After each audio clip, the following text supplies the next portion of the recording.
चलिए तो बात करते हैं एक और नए क्वेश्चन के बारे में। इस क्वेश्चन में एग्जामिनर ने कहा है ए बी सी डी एक समांतर चतुर्भुज है जिसके विकर्ण ए सी और बी डी एक दूसरे को ओ पर काटते हैं।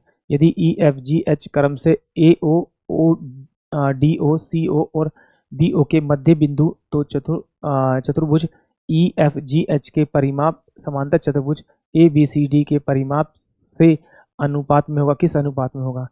देखिए, जब भी आपको एक समांतर चतुर्भुज दे रखा है यानी पैरेललोग्राम दे रखा है और उसके जो यहाँ पर एंगल जो उसके डायगोनल जहाँ पर कट करेंगे और डायगोनल के कट करने के बाद में अगर मध्य बिंदु उनके डायगोनल के कट करने के बाद में जो उनके मिड पॉइंट है उनको मिलाकर अगर एक चतुर्भुज बनाया जाए तो वो आपका आयत यानी कि रेक्टेंगल बनता है। और जो उसका परिमाप होता है वो पूरे आयत यानी पूरे चतुर्भुज के परिमाप का आधे के बराबर होता है। यानी कि इसका आंसर जो आएगा वो ऑप्शन सी डायरेक्ट ही आएगा, यानी कि 1:2।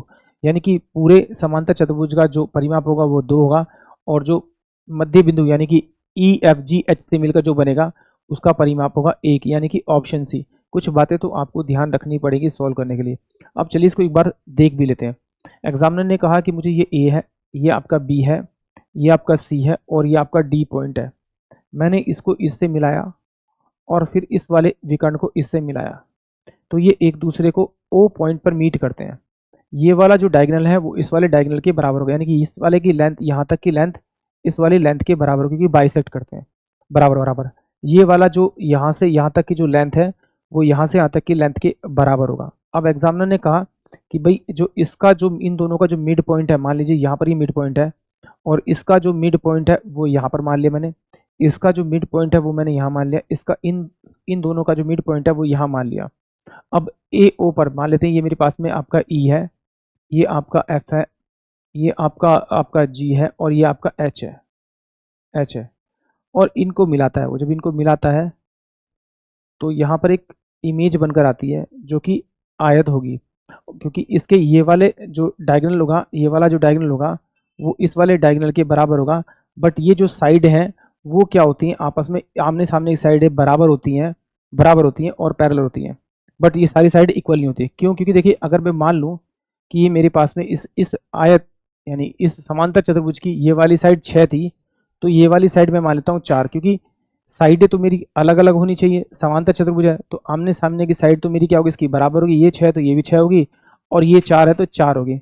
और मुझे मालूम है कि एक एक त्रिभुज दूसरे त्रिभुज से समरूप कब होता है, जब उसके 2 एंगल आपस में बराबर होते हैं। तो अगर मैं ध्यान से देखूं इस वाले ट्रायंगल के अंदर में तो ये वाली जो भुजा है इस वाली भुजा के समांतर है और ये वाला एंगल इस छोटे वाले में भी आ रहा है और इस बड़े वाले में आ रहा है और ये वाला एंगल इस वाले एंगल के बराबर होगा, यानी कि समरूप तो प्रूफ हो जाएगा।